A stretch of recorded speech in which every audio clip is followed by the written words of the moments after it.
पनि सन्चै छु। आई होप हजुरहरू पनि सन्चै हुनुहुन्छ होला। अनि आज चाहिँ धेरै समयपछि चाहिँ फेरि पनि हजुरको माझ उपस्थित भइसकेको छु मैले एउटा ब्लग लिएर। के अरे त्यस्तै कामको कारणले गर्दाखेरि मैले ब्लग गर्न पाएन। सो आज चाहिँ ब्लग लिएर आइसकेको छु। अनि आजको ब्लग चाहिँ कस्तो छ भनेर अन्तिमसम्म हेरेर साथ दिनुहोला। आज चाहिँ हामी दुई बहिनी मिलेर के अरे अम्राई, हामी चाहिँ अम्राई भन्छौँ है साथी, हामी चाहिँ अम्राई अनि तर आँप अम्राई जाँदैछौँ हामीहरू तलको पुरानो पहिलाको घरमा।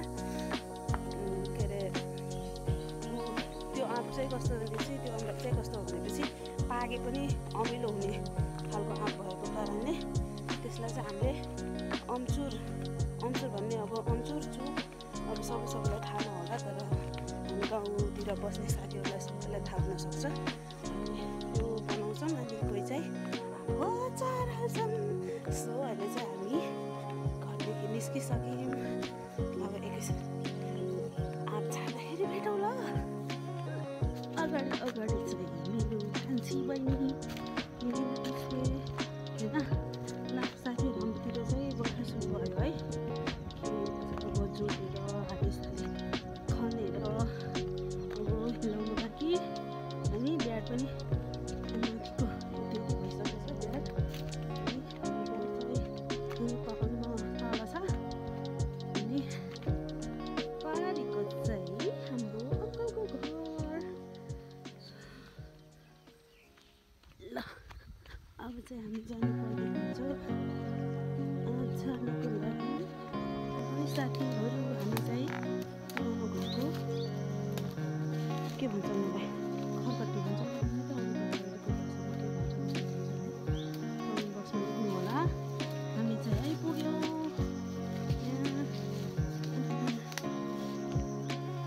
अब हामी चाहिँ त्यो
हाम्रो चाहिँ आँप भयो। यो चाहिँ पुष्पाको बारी अनि यो चाहिँ मेरो घर। आँप चाहिँ यति डेन्जर खोला छ नि। आँप अम्राई आँप भन्यो भने त्यही हो, अम्राई भन्यो भने त्यही हो। ल अब चाहिँ हामी घरतिर लाग्नु पर्ने हुन्छ। ल साथीहरू हामी चाहिँ अब घर पुगिसक्यौँ। अब आइपुगेर अम्चुर काट्ने प्लस अचार बनाउनेतिर लाग्दैछौँ होइन। बाँकी आँप छ अनि यता चाहिँ पकाउँदै पुट्याउने गर्दै यता राख्दैछु अम्चुरको लागि है। यो चाहिँ अनि यता चाहिँ चोक पकाउनु पर्ने हुन्छ। सो चोक यता राखेर चोक राखेको छ, चोक राखेको छ, चोक पकाउनुको लागि राखेको छ भने यो चाहिँ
खानुपर्छ साथीहरू। अनि खाना खाएर अब अलिकति घाम झुल्केछ, यति घाम झुल्केछ, बर्खा लाग्यो नि त, सो घाम चाहिँ खासै लाग्दैन कि, त्यही भएर अब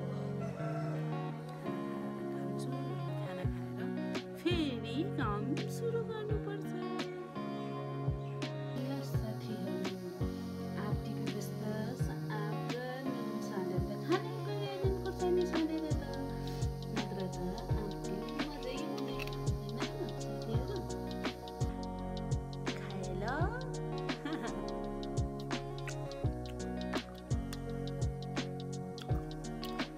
मजा आउँछ नि हो नुन खुर्सानी सधेर अमराई खानुमा,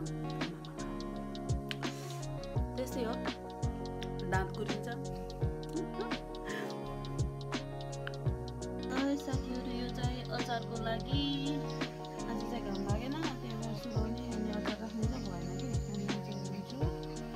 अनि यो चाहिँ बाँकी आज घाम नलागेको कारणले अनि साथीहरू अब चाहिँ आजको ब्लग यति नै।